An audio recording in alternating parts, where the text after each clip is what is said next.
আজকে কিন্তু 12 মিশালি মাছ দিয়ে মুড়ি ঘন্ট হবে।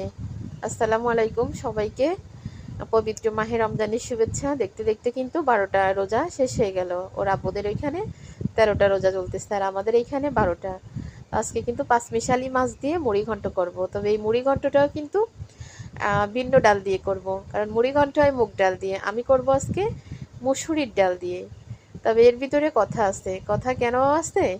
মসুরির ডাল দিয়ে মুড়ি ঘন্ট করতেছি কারণ মুড়ি ঘন্ট হচ্ছে মাথা দিয়ে আর মুগ ডাল দিয়ে হয়, তো আমার আজকে মাছ দিয়ে মুড়ি ঘন্ট হবে, সেই জন্য আমি ওইখানে মুগ ডাল না দিয়ে মসুরির ডাল দিলাম। যেহেতু মাছ আর মসুরির ডাল, মাথা আর মুগ ডাল, তো মাথা নেই বলে আর মুগ ডাল দিলাম না। সত্যি কথা বলতে আমার ঘরে মুগ ডাল ছিলও না, এই জন্য আমি কিন্তু মসুরির ডাল দিয়েই আজকে মুড়ি ঘন্ট করলাম। আর এটা আমার ফার্স্ট না, আমি আগেও অনেকবার করছি, অনেক মজা লাগে কিন্তু বাসায় এইভাবে করে খেয়ে দেখেন।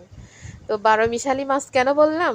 কারণ এইখানে আছে সিলভার কাপ আছে, তারপরে হচ্ছে তেলাপিয়া আছে, চায়না পুঁটি আছে, রুই মাছ আছে, কাতলা মাছ আছে। এগুলো হচ্ছে মানে গিফটের মাছ, এগুলো আমার মাছ না, আর আমি এত ছোট করে মাছ কাটি না। আমার মাছগুলা হয়তো যারা ভিডিও দেখেন তারা অবশ্যই বুঝতে পারেন এত ছোট করে আমি মাছ কাটি না। এখন কেউ যদি কিছু দেয় তো সেটা আলহামদুলিল্লাহ বলে কিন্তু মেনে নিতে হয়, তো তাই আর কি নিয়া।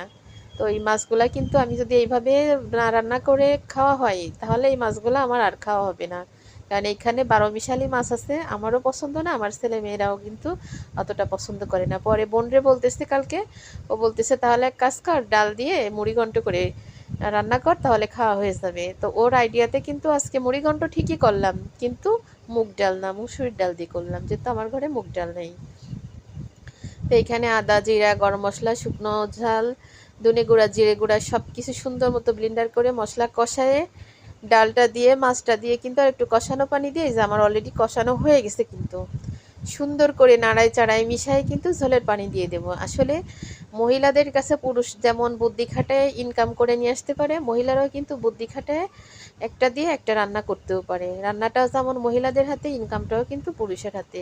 সবার কিন্তু যোগ্যতা কম নেই, সবারই কম বেশি আছে। চেষ্টা করলে আরও সুন্দর মতো কিন্তু পারা যায়। যেমন যে একটা রান্না আমি করব নিজের আইডিয়া থেকে করলাম, যে এই রান্নাটা এইভাবে করলে মনে হয় ভালো লাগবে, করে দেখি না। তো আমি যদি সেই কঠিনভাবে একটু না ভেবে যদি আমি সহজ রান্নাটাই যদি সহজে করে নিয়ে আসি, তাহলে আমি একটা রান্না শিখবো কি করে, আর এইটা দিয়ে এইটা করবো কি করে। একবার করে খাইছি, ভালো লাগছে বিধায় কিন্তু আজকে আমি আবার করলাম। ভালো না লাগলে কিন্তু আমি এই জিনিসটা আর করতাম না। আর এখানে হচ্ছে পেঁয়াজও ভাজতেছি, পেঁয়াজ ভাজা চড়াই দিচ্ছি। আর এখানে ডালটা সুন্দর মতো কষানো হয়ে গেছে, আমি জলের পানি দিয়ে দিচ্ছি। জলের পানি দিয়ে সুন্দর মতো জাল হয়ে একদম কমাই ফেলবো, কমায় তারপরে জিরা গুঁড়ো দিয়ে দেবো। এখানে